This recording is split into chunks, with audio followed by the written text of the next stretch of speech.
Graça e paz, queridos. Bom estarmos juntos nessa noite para louvar ao Senhor e para bendizer o seu nome. E nós fazemos isso porque Ele nos trouxe essa liberdade por meio do seu Filho Jesus Cristo. E a razão da nossa existência, a razão do porquê nós ainda estamos nesse mundo, é exatamente por conta da sua misericórdia e da sua bondade, que se revela através do seu Filho Jesus Cristo. Nós vamos continuando nossa expressão de culto a Deus, nós vamos continuar lá no livro de Isaías, ainda no capítulo 1. Nós começamos no domingo passado uma série sobre o livro de Isaías. E eu espero que você tenha lido, aqueles que vieram domingo passado, tenham lido já a história dos reis, não é? Que são os 4 reis que se refere ao período da revelação e da profecia de Isaías, que estão lá no verso 1, Uzias, Jotão, Acás e Ezequias, e que você também já esteja lendo o próprio livro de Isaías, para você, então, quando chegar aqui, já ter um conhecimento, não é? Ou um pré-conhecimento daquilo que será dito, ou no mínimo lido, a partir da Escritura. Então, Isaías capítulo 1, nós vamos ver aí, a partir do verso 21 até o 31, são os 10 últimos versos que vão nos ajudar hoje com relação à nossa meditação. Então, Isaías capítulo 1, de 21 ao 31, diz assim o texto sagrado. Acompanhe aí, por favor. Como se fez prostituta a cidade fiel, ela que estava cheia de justiça. Nela habitava retidão, mas agora só restam assassinos. Jerusalém, a sua prata se tornou escória, e o seu licor se misturou com água. Os seus príncipes são rebeldes e companheiros de ladrões. Cada um deles ama o suborno e corre atrás de recompensas. Eles não defendem o direito do órfão e a causa das viúvas. Não chegam diante deles. Por isso o Senhor dos exércitos, o poderoso de Israel, diz: acertarei as contas com os meus adversários e me vingarei dos meus inimigos. Voltarei a minha mão contra você, Jerusalém, purificando-a da sua escória, como se faz com potassa, e tirando de você todo o metal impuro. Eu lhes darei juízes, como vocês tinham antigamente, e conselheiros, como no princípio. Depois disso, você será chamada Cidade da Justiça, Cidade Fiel. Sião será redimida pelo direito, e os que se arrependem pela justiça. Mas os transgressores e os pecadores serão juntamente destruídos, e os que deixam o Senhor perecerão. Vocês terão vergonha dos carvalhos que cobiçaram e ficarão desiludidos por causa dos jardins sagrados que escolheram, porque vocês serão como um carvalho cujas folhas murcham, serão como um jardim que não tem água. O forte se tornará como estopa, e a sua obra como faísca. Ambos serão queimados juntos, e não haverá quem apague o fogo. Essa segunda parte, né, eu vou chamar assim de segunda parte por conta de ser o segundo sermão sobre Isaías, ele traz 2 princípios bem claros e bem nítidos aqui. O primeiro deles vai mostrar a condição que Israel está, não é? E o capítulo 1 vai exatamente falar e repetidas vezes, demonstrando o tamanho, não é?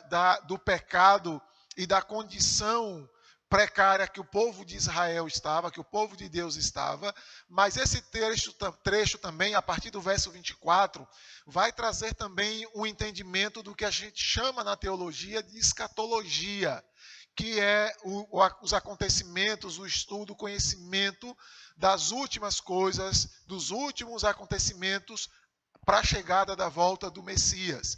Porque aqui nesse trecho a gente vai encontrar exatamente Deus mostrando de que Ele, como Senhor e soberano, como Senhor dos exércitos, não é? E essa expressão aparece muito forte na Bíblia, se referindo a Deus como o Deus dos exércitos, o Senhor dos exércitos, vai mostrar de que Ele vai redimir Israel, uma iniciativa dele, uma ação dele, um poder dele, mas ao mesmo tempo que ele vai redimir Israel, Jerusalém ou Sião, não é? São termos aqui, são sinônimos para o mesmo grupo de pessoas, ao mesmo tempo da remissão e da ação de Deus de resgatar o seu povo, ele também vai promover destruição e eliminação total dos pecadores.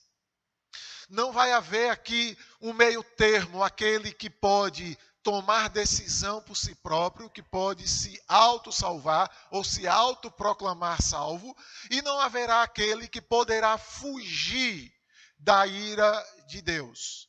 E o texto de Isaías aqui, que a gente vai perceber quando chegar lá no capítulo 6, está parecendo mesmo exatamente uma introdução que Isaías faz. Porque a gente vai observar que o ministério ativo de Isaías e a missão dele de proclamar o evangelho, ainda que seja aqui no Antigo Testamento, não é? E aí eu quero lembrar a você de que o livro de Isaías é o evangelho do Antigo Testamento, ou como alguns teólogos chamam, é o quinto evangelho, não é? Porque nós temos 4 lá no Novo, e aqui nós temos o quinto. A gente vai observar que Isaías vai exatamente proclamar aquilo que o evangelho mostra do início ao fim. Qual é o início e o fim do evangelho? É que o povo pecador precisa da graça de Deus, que precisam ser salvos ou serem salvos pela misericórdia e bondade de Deus, mas que esse mesmo Deus bondoso e misericordioso que salva este povo pecador é o mesmo Deus que vai também exterminar, fulminar aqueles que são pecadores. Aqueles que, quando chegar no final dos tempos, permanecerão e continuarão sendo rebeldes e pecadores.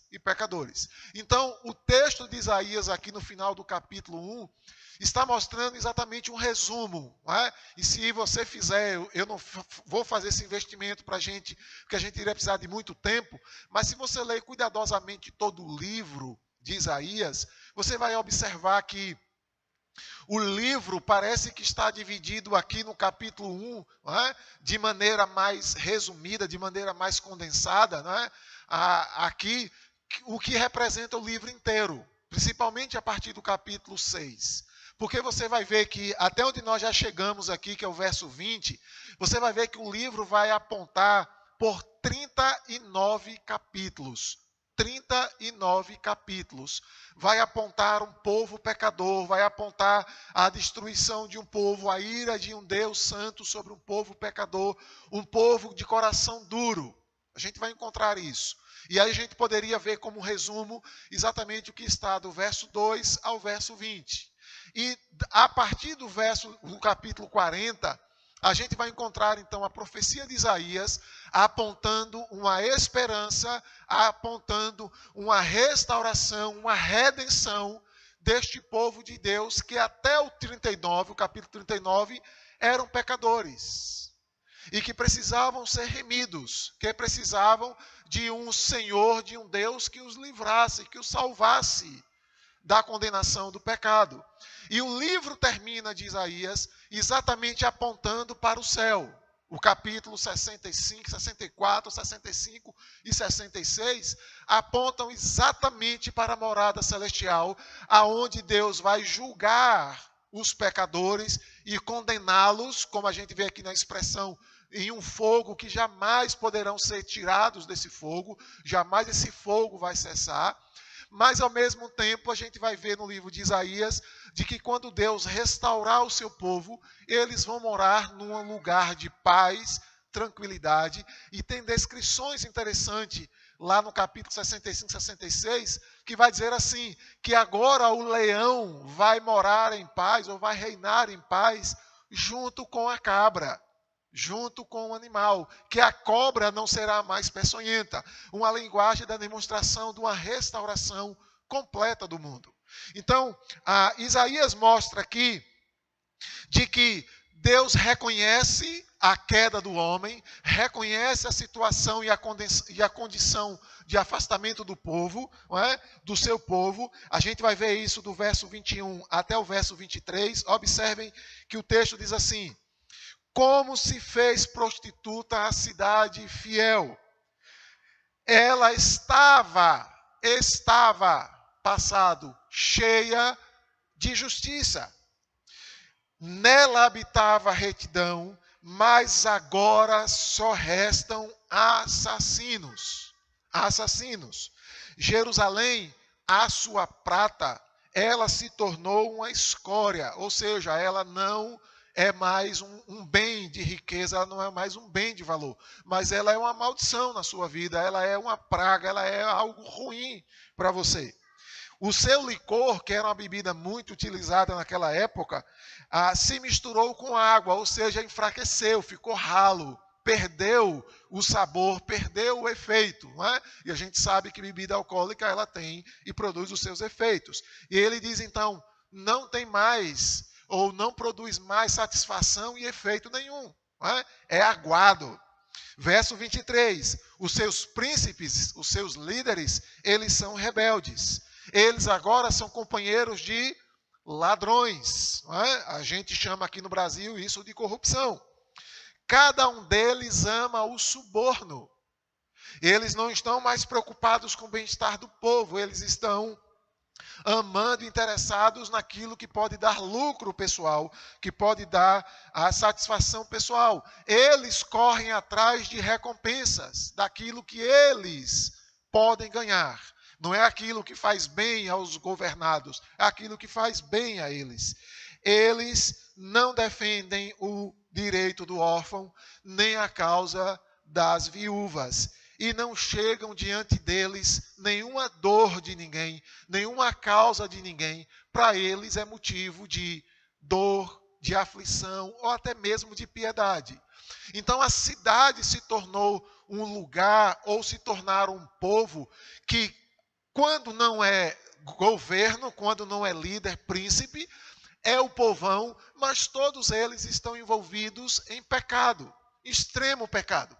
E aqui é interessante que quando a gente lê essa narrativa, principalmente o verso de número 21, a gente vai observar de que Deus está falando de um adultério, e o adultério aqui, ele se apresenta de forma espiritual, aonde o povo agora tem o seu próprio ídolo, ou tem os seus próprios meios e recursos de adoração, que a gente viu aqui atrás, de que aos olhos de Deus é o culto hipócrita.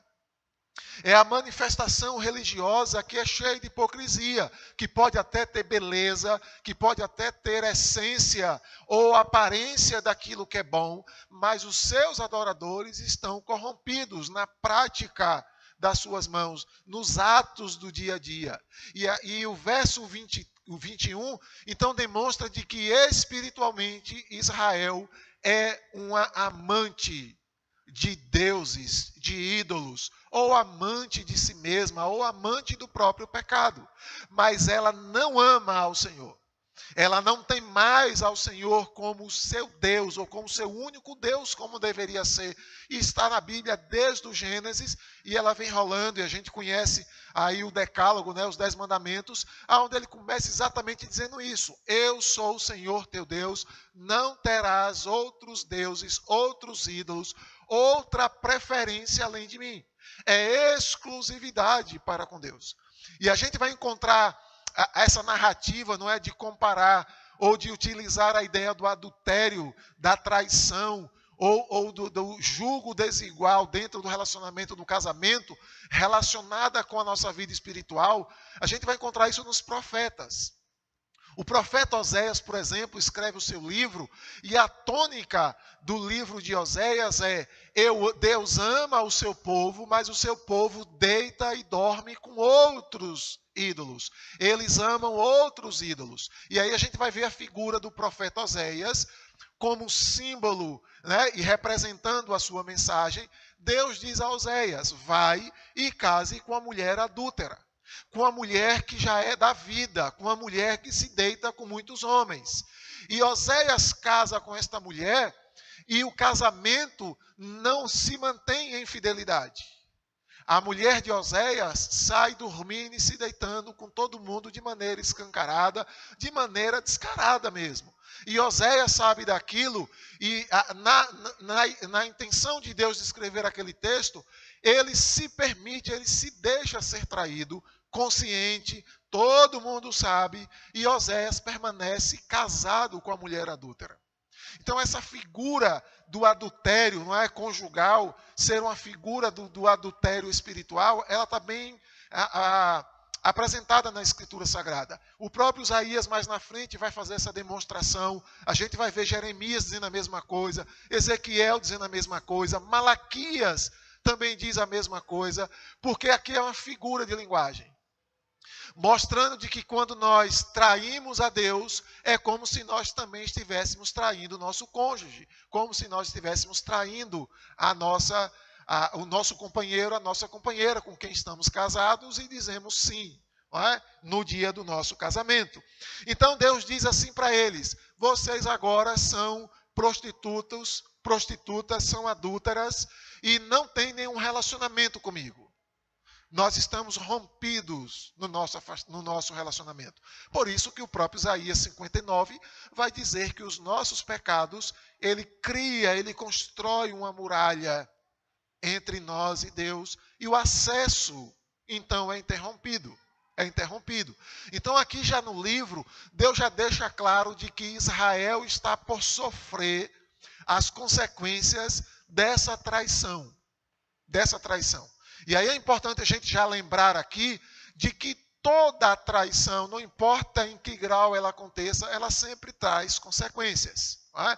E não seria diferente com relação a Deus, ou não é até hoje diferente com relação a Deus. Nós vamos encontrar na Bíblia muitos ensinos e muitas declarações do próprio Deus de que o mundo vai sofrer quando o mundo der as costas para Deus, quando o mundo se rebela contra Deus. Se você ler, por exemplo, o livro de Deuteronômio, que ainda está aqui no Antigo Testamento, você vai perceber de que Deus vai dizer de que haverá determinados castigos para um povo, para uma cidade que for idólatra, que for rebelde, que alimentar a corrupção, que alimentar a imoralidade. Vai haver castigos específicos para essa cidade, como, por exemplo, seca. A seca é um dos castigos que Deus disse que ia dar para uma nação, para um povo que fosse rebelde com relação a ele, que não obedecesse aos seus mandamentos. Então a gente vai encontrar essas narrativas bíblicas. E Isaías está exatamente escrevendo aquele povo, dizendo assim: olha, nós já estamos afastados de Deus por conta das nossas escolhas, das nossas decisões.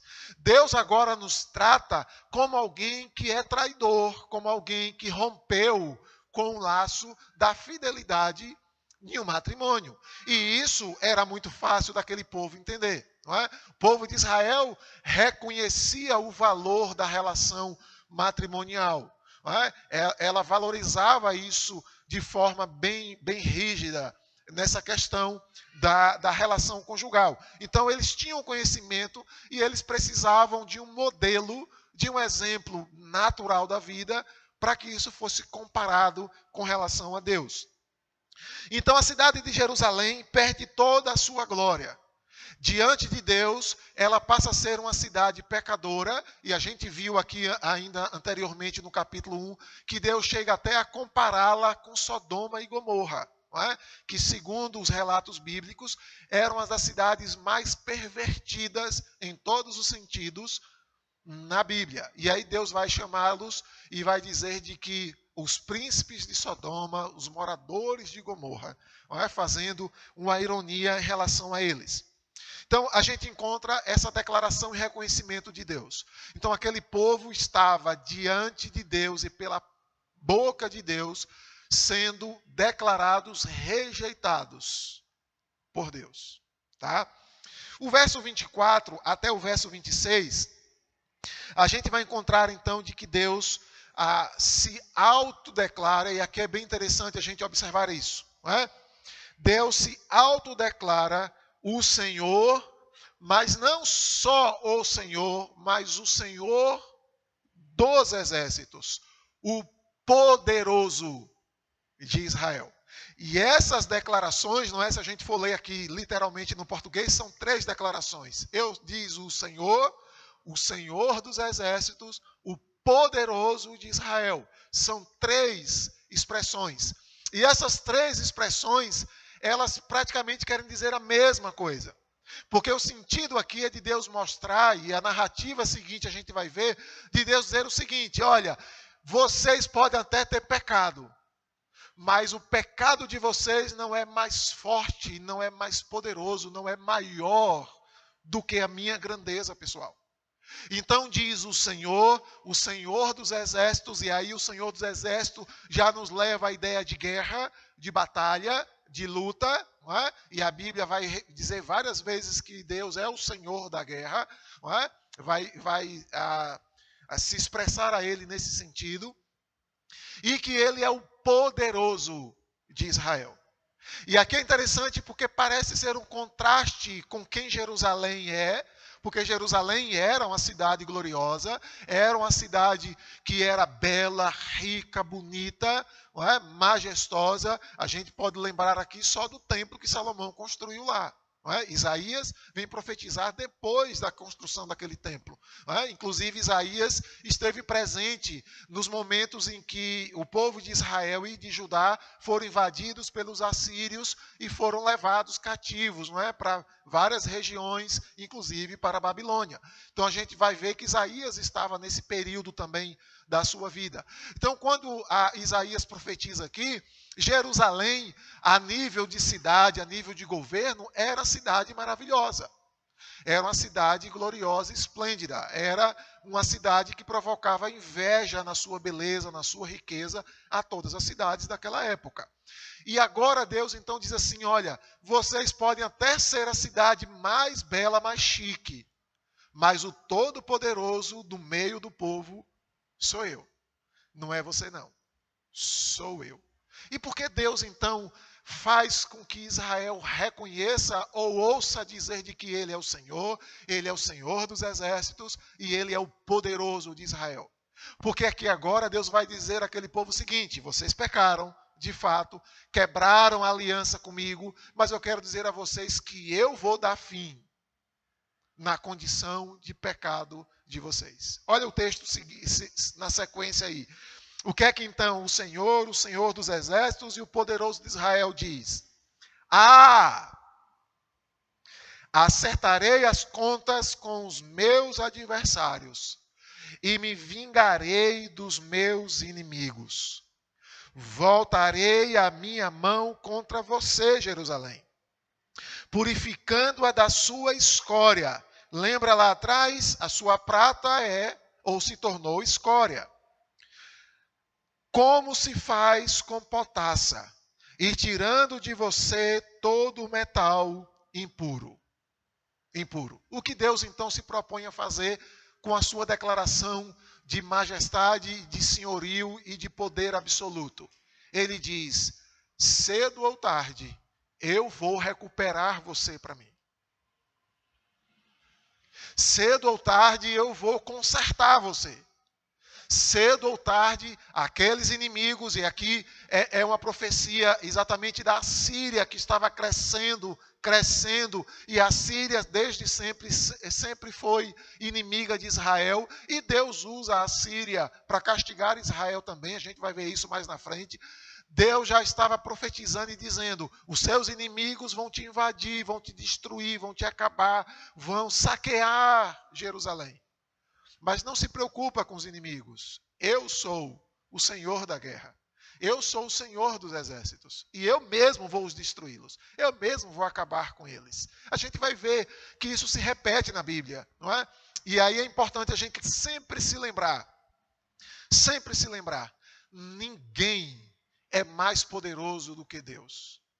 Ele é aquele na oração, na verdade no cântico de Moisés, lá em Deuteronômio, ele vai dizer: ele é aquele que dá vida e que tira. Ele é aquele que sara e que faz adoecer. Ele é o Senhor dos exércitos. Ele é quem batalha pela gente. Não é? E a gente gosta muito daquele texto que diz que é Deus quem peleja pela gente. E ele diz isso a Israel, quando Israel se amedronta em atravessar o Mar Vermelho, em atravessar o deserto. Moisés diz e fala com eles: ó Moisés, diz a eles que eu sou o Senhor que batalho por eles, que guerreio por eles. Deus lembra isso ao povo de Israel. E diz a eles: não se preocupem com aqueles que vão invadir vocês. Vai chegar o dia em que eu vou destruir eles, que eu vou acabar com eles, que eu vou livrar vocês da mão deles. O que significa, e a gente vai ver isso no livro, é que Deus estava trazendo um povo para massacrar Israel, escravizar Israel, exatamente como paga pelo abandono de Deus. O povo abandonou Deus ou traiu a Deus, e traição sempre traz consequências. E não é diferente com Deus. Então Deus manda um povo castigá-los, escravizá-los, destruir tudo que eles tinham. A gente vai ler, por exemplo, o livro de Neemias e de Esdras. O povo está tentando reconstruir o templo, reconstruir a cidade. E é exatamente o que aconteceu. O povo foi rebelde contra Deus e Deus acabou literalmente com a nação de Israel. Os transformou em escravos de outros povos. Até o dia em que Deus resolveu resgatá-los. E Isaías está dizendo exatamente isso aqui, mesmo antes de acontecer. Isaías está dizendo de que Deus vai castigá-los e Deus vai livrar vocês também do mesmo castigo. Porque não há ninguém mais poderoso do que Deus. E é Deus quem salva o seu próprio povo. É Ele quem salva o seu próprio povo. E ele diz então: e aí voltarei a mão contra você, Jerusalém. É interessante porque a expressão aqui voltar, não é? A gente já pensa assim: não, Deus vai voltar e é dando uma chibatada. Não, aqui Deus está dizendo agora: eu vou cuidar dos seus inimigos e depois de cuidar deles, eu volto para cuidar de você. Cuidar como? Restaurar Israel. Olha lá. Voltarei a mão contra você, Jerusalém, purificando-a, tornando-a pura. Porque Israel não estava mais pura. Israel estava contaminada. Israel estava absolutamente envolvida, mergulhada e vivia na iniquidade. Alimentada, respirando, sobrevivendo e criando e gerando gerações em cima da iniquidade. Eu disse isso na semana passada.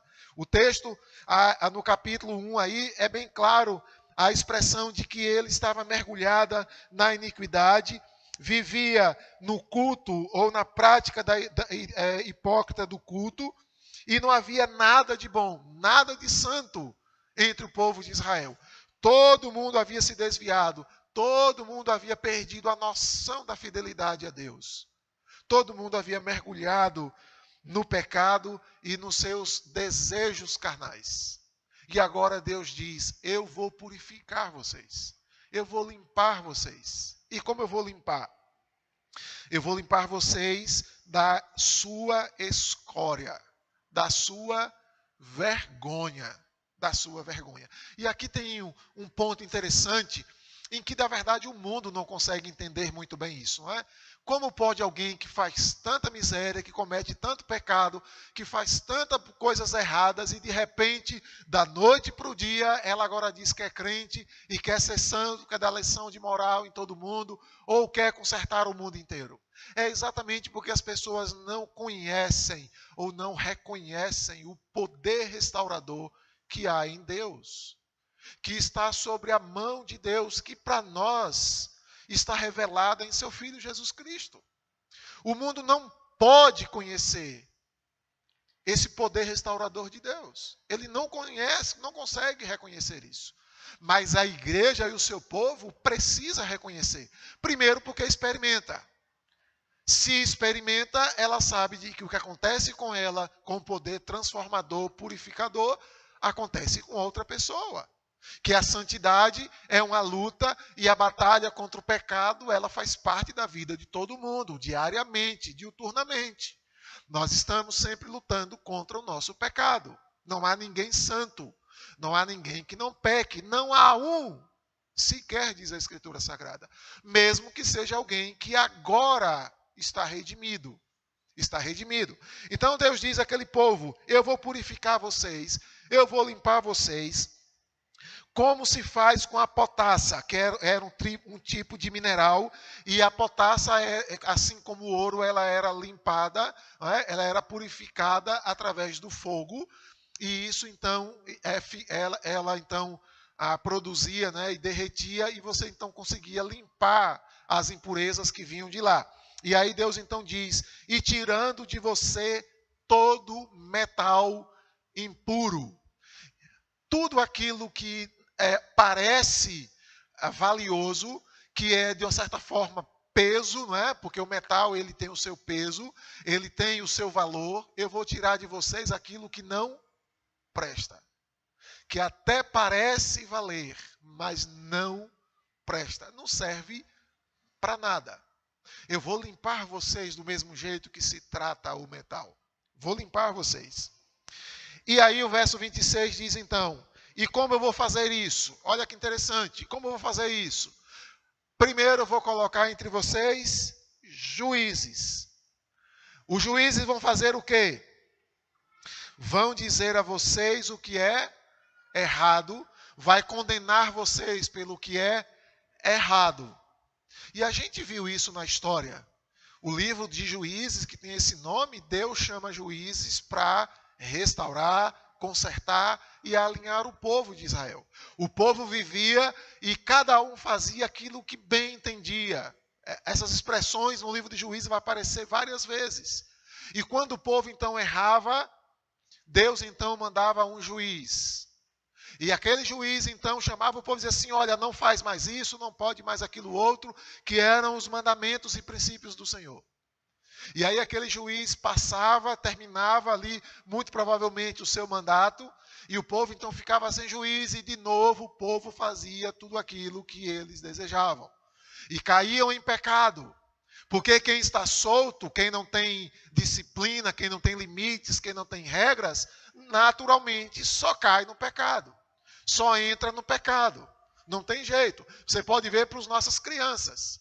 Nossas crianças, quando estão ali, não é? Sobre a rédea do pai, o controle do pai, a observação do pai e da mãe, eles sempre precisam ser chamados a atenção. Ó, não, aí não. Porque a tendência natural da raça humana é inclinada ao pecado. Ela sempre vai encontrar o caminho do perigo, do pecado, do erro, do melhor para ele, daquilo que ele, na sua mente, no seu coração, acha que é o melhor. Sempre. E aí Deus então diz assim: olha, eu vou corrigir vocês, eu vou selecionar vocês como se seleciona o metal pesado, o metal impuro, vou separar, colocando juízes. Colocando gente que vai dizer a vocês até onde vocês podem ir. E se vocês ultrapassarem o limite, eles vão, de alguma maneira, disciplinar e corrigir vocês. Vou colocar conselheiros. Gente com quem vocês possam conversar, pedir orientação, pedir uma direção a seguir ou uma orientação para tomar uma decisão ou para responder a uma situação da vida. Vou colocar. Mas sabe o que é interessante aqui? É que Deus diz assim: eu vou fazer tudo isso, juízes e conselheiros, como era antigamente. Como se fazia antigamente. O que parece que Israel achou que poderiam cada um mesmo fazer o que bem entendia. Que não devia obediência a ninguém. Que simplesmente poderiam se reunir. Nós estamos com vontade de quê? De pular no rio? Vamos pular no rio. Tem algum perigo? Não importa, a gente quer pular no rio, vamos pular no rio. Pode pular no rio? Não importa, a gente quer pular no rio. Eles estavam assim. Eles perderam a capacidade de obediência, de seguir, de se estabelecerem a partir de princípios, de valores e de liderança. Eles se rebelaram, se bandearam, literalmente. E Deus diz assim: olha, eu vou trazer de volta juízes e conselheiros, como sempre aconteceu e sempre foi bom para o povo. Sempre foi necessário para o povo. Todo mundo precisa de alguém que os oriente, que os siga. Eu preciso, pelo menos. Todos nós precisamos. E Deus, então, se propôs a restaurar Israel. E aqui é interessante porque ele propõe isso de maneira muito simples. De forma que já funcionava antigamente. E qual o objetivo de fazer isso? O objetivo de fazer isso é único. Olha lá. Então, com juízes e conselheiros, e claro, fica implícito seguir os juízes e os conselheiros, vocês se tornarão cidade de justiça e uma cidade fiel. A consequência do conserto da restauração é de fazer vocês serem uma cidade de justiça e uma cidade fiel. Título que está ligado ao nome de Jerusalém, que está ligado ao nome de Sião, que também é tratado Jerusalém. Então, aquela cidade se tornaria uma cidade ideal, justiça e fidelidade. Ela retomaria a sua glória e a sua dignidade. E Deus se propôs a fazer isso. Deus resolveu fazer isso. O verso 27 ao verso 30, então Deus diz que Sião será redimida pelo direito. Não é? Sião aqui lembra que também é uma referência à própria Jerusalém, o povo de Jerusalém. Será redimida pelo direito, ou seja, pela justiça, por aquilo que é correto, por aquilo que está estabelecido. E os que se arrependem pela justiça. A justiça aqui, muito provavelmente, já está se apontando para o que a gente conhece, a doutrina da justificação. Que a gente tem, Paulo vai dizer em Romanos, não é? Que por meio de Jesus nós somos justificados diante de Deus. Que a morte de Jesus na cruz nos faz justos aos olhos de Deus. Quando Deus olha para mim e para você, que somos filhos de Deus, Ele não nos olha mais como pecadores, Ele não nos olha mais com ira, mas Ele nos olha com amor, porque Ele nos vê através da cruz de Cristo. Essa é a ideia de justificação. A ideia em que meu reconhecimento de pecado, a minha confissão de pecado, a minha aceitação de Jesus Cristo como Senhor e Salvador, faz com que ainda neste mundo, Deus não me veja como alguém condenável aos seus olhos, mas alguém agora justificado, porque por meio de Jesus eu fui comprado pelo bom preço e agora eu vou morar nas mansões celestiais. O juízo de Deus não está mais sobre mim. Essa é a ideia de justificação. E aqui está tratando exatamente disso, de justiça. Mas a justiça que vem de Deus. Israel, Sião, seria restaurada, redimida por aquilo que o próprio Deus, ou da maneira como o próprio Deus estabeleceu. Aí observem que na sequência, ele então vai dizer assim, mas os transgressores são aqueles que passam a linha do limite, não é? Aqueles que ultrapassam a linha da santidade, da honestidade, da pureza. E os pecadores serão juntamente destruídos. Todos serão destruídos. E você vai ler até o verso de número 31, e o que Deus vai dizer então é que Ele vai castigar aqueles que não serão resgatados. Aqueles que não estarão redimidos no dia da sua ira. É a escatologia. É o fim dos tempos. O fim dos tempos é exatamente como Jesus diz em Mateus 25. Quando Ele vier em glória, Ele vai separar as ovelhas dos bodes. Aqueles que estiverem à sua direita, eles vão dizer, sejam bem-vindos ao reino do meu Pai. Aqueles que estão à esquerda receberão mensagem de condenação. Isaías está falando já disso aqui. Isso não foi no Novo Testamento. O Antigo Testamento já estava falando dessa separação. E como essa separação acontece? Ela acontece exatamente com base no direito e na justiça. Primeiro, no direito de que todo pecador vai reconhecer e vai saber que é pecador. Todo pecador vai saber de que há um justo juiz. O Senhor dos Exércitos, o poderoso de Israel. Todo mundo vai saber disso. Não é assim que Paulo diz em Filipenses? Todo joelho se dobrará e toda língua confessará que Jesus Cristo é o Senhor. Para quê? Para a glória de Deus Pai. Todo mundo vai reconhecer que Deus é o Senhor de Israel. É o Deus de Israel. É o Deus dos crentes no século 21. Todo mundo vai entender isso cedo ou tarde.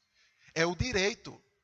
O direito que todo mundo tem à própria defesa, mas que tem o mesmo direito de saber a sua condenação e o seu juízo. E aqui é interessante aqui o capítulo 1, não é? Para a gente poder já começar a aplicar na nossa vida, de que Deus não vai condenar ninguém que está enganado com relação ao seu pecado. Ninguém vai ser enganado nesse sentido.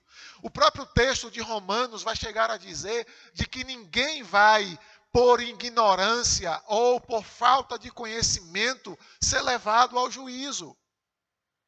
Todos nós vamos cedo ou tarde ter consciência e certeza de que somos pecadores.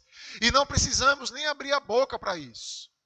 Essa convicção é um direito dado a todo mundo. E Deus é quem estabeleceu esse direito. Então ninguém, quando for julgado por Deus, vai dizer assim: eu estou sendo julgado pelo quê? Mas eu não sei de culpa nenhuma. Eu não sei de nada de errado. Eu sou inocente. Não existe inocência diante de Deus.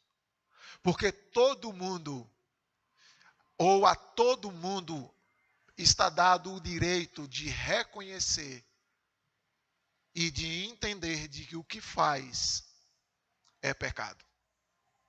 Por isso que naturalmente, não é, pela sua experiência, talvez a minha assim, todo mundo que se aproxima de Cristo, a primeira pergunta que faz é: o que eu preciso mudar? Em que eu preciso melhorar? O que eu preciso consertar? Porque é da natureza de Deus revelar ao homem de que ele é pecador, de que ele está em condição de pecado, de que ele precisa ser resgatado, que ele não faz isso por mérito próprio, que ele não tem nenhuma dignidade, não tem nenhum valor para que possa tirá-lo da culpa. E a primeira mensagem do Evangelho é essa. A primeira mensagem do profeta Isaías, o Evangelho do Antigo Testamento é essa: Israel é uma nação pecadora. Olha aí de novo o verso de número 2. Escutem, ó céus, e ouve, ó terra, porque o Senhor é quem fala. Criei filhos e os fiz crescer, mas eles se revoltaram contra mim. O boi conhece o seu dono e o jumento o lugar onde lhe dão comida, mas Israel não tem conhecimento, o meu povo não entende. Ai dessa nação pecadora. É a primeira referência, é pecadora. Então é um direito que todo mundo tem de saber. Todo mundo tem o direito e vai saber que é pecador. Então a justiça de Deus, ela não vem de forma injusta, ela vem de forma justa e de forma clara. Todo mundo vai saber disso. E todo mundo precisa saber disso todos os dias. É importante que você se levante de manhã e lembre que está acordando um pecador. Não é um bonzão, não é um santão, é um pecador que está acordando. Que muito provavelmente até o final do dia vai cometer pecado. Mesmo que seja o pecado da omissão, de não ter feito o certo que deveria fazer, por muitas desculpas, por muitas justificativas, mas é importante a gente acordar que estamos usando o nosso direito de saber que somos pecadores, e ele vem de Deus. Segundo, vai acontecer pelo direito, mas também pela justiça. E o que significa justiça? E no nosso país a gente está tendo uma crise de reconhecimento de justiça, não é? Porque a gente está vendo a cada dia, eu não sei se você acompanha os sites aí da justiça do nosso país, né, Supremo Tribunal Federal, CNJ, eu acompanho nas redes sociais. E a cada dia que passa, você vê que a justiça ou está se envolvendo com o que não deveria, que não tem nada a ver com causa de justiça, não é? É muito mais mimimi de quem se sente ferido com isso ou com aquilo outro, mas você vai ver que, de maneira geral, a justiça, cada dia que passa, ela é para aqueles que não têm dinheiro ou para aqueles que não têm influência entre eles, e aqueles que têm influência matam, roubam, fazem o que querem, e cedo ou tarde são até soltos, literalmente. O país está com uma crise nesse sentido com relação à justiça brasileira. Aqui a gente não está falando dessa justiça corrompida, e que pode ser corrompida, comprada, né, e manipulada de qualquer forma. Nós estamos falando aqui de uma justiça que é divina. De uma justiça daquele que não dorme nem cochila. De uma justiça daquele que, se a gente descer ao mais fundo abismo, lá ele está.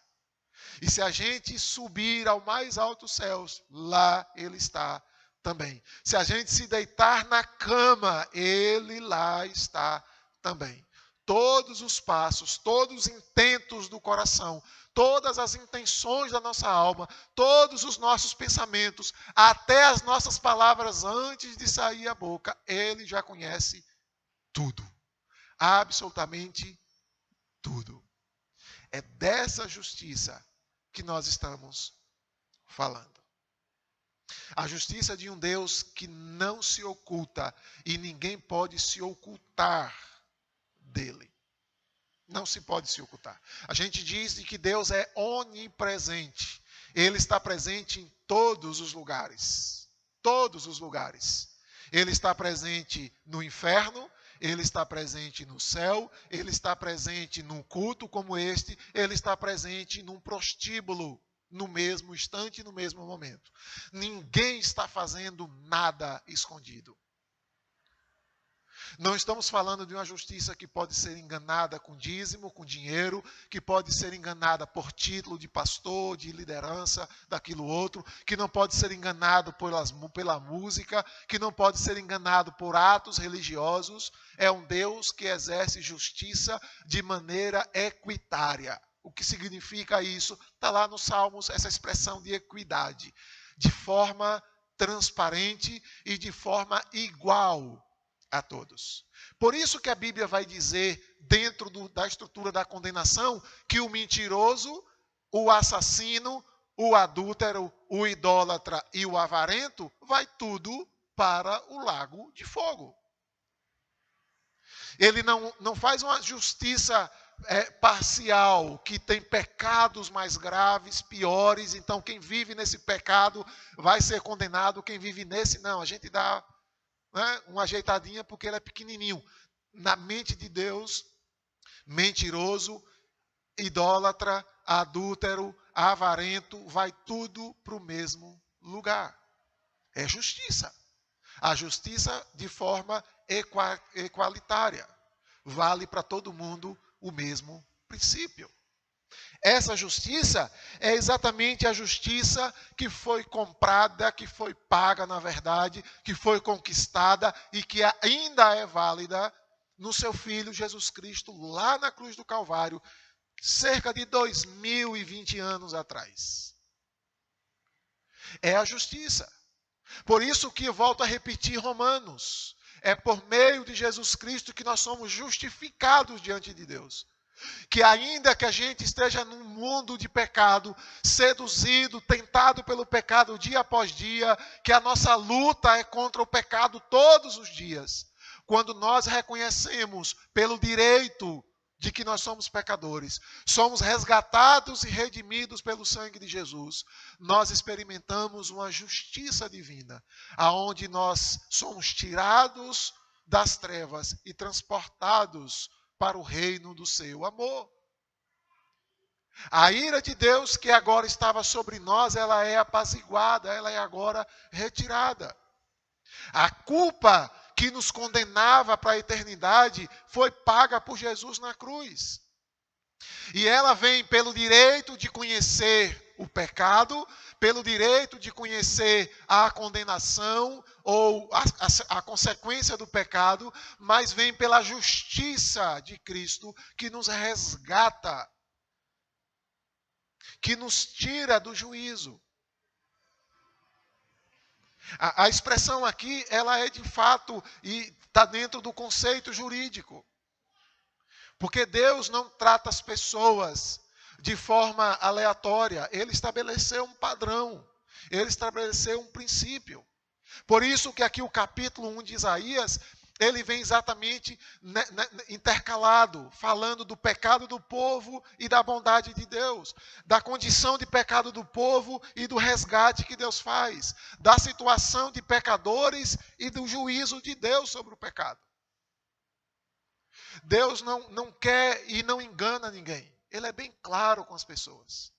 Por isso que uma expressão muito comum que aparece na Bíblia é dureza de coração. E ao mesmo tempo que esse termo aparece na Bíblia, aparece o termo então, dá-me o teu coração. Ame ao Senhor com todo o teu coração. Porque não há engano.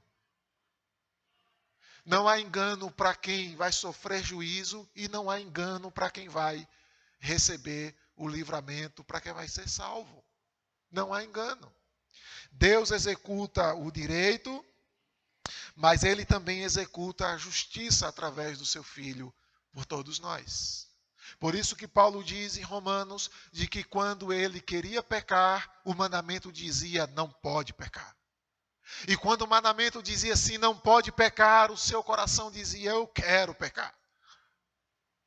Porque é exatamente esse direito e essa justiça que funcionam juntos no nosso coração. Quem ouvir ao Senhor, volto lá no verso de número 18. Quem tiver suas dificuldades, quem tiver ainda peso da sua culpa, precisa voltar-se para Deus. Verso 18. Venham, pois, venham e vamos discutir essa questão da condição de pecado. Ainda que os pecados de vocês sejam como a escarlate, eles se tornarão brancos como a lã. Se estiver disposto, se me ouvirem, vocês comerão o melhor desta terra. Mas se vocês se recusarem, se vocês não quiserem me ouvir, se vocês derem as costas para mim, sendo rebeldes, vocês serão devorados pela espada. Porque quem disse? A boca do Senhor. Quem é esse Senhor? O Senhor dos exércitos, o poderoso de Israel. É Ele quem está dizendo. Então, meu querido, minha querida, não temos nenhum motivo para nos sentir injustiçados diante de Deus. De achar que estamos sendo condenados ou pagando por um mal que não é nosso. Nós só estamos colhendo aquilo que nós plantamos. Nós só estamos sofrendo aquilo que é uma resposta para Deus. Só isso que nós estamos colhendo. E isso muitas vezes a gente só mede a nível mundial, ou talvez a nível de cidade, não é? A nível de um grupo maior. A gente pode medir assim. A gente pode medir de maneira individual e dizer assim, não, como pessoa, dentro do ciclo familiar, nós estamos bem. Mas quando a gente começa a crescer, a gente começa a olhar para a nossa cidade, para a cidade vizinha, para o estado, para o país e para o mundo, a gente observa o caos que está. E às vezes a gente acha que estamos sendo injustiçados. Mas na verdade, nós não estamos querendo fazer de fato uso do direito de reconhecer e de aceitar que o mundo está como está é por causa do pecado. Não é porque Deus é injusto, não é porque Deus se ausentou do mundo, ou porque, como diz os ateus, ele não existe. Não. É exatamente porque nós negligenciamos o direito.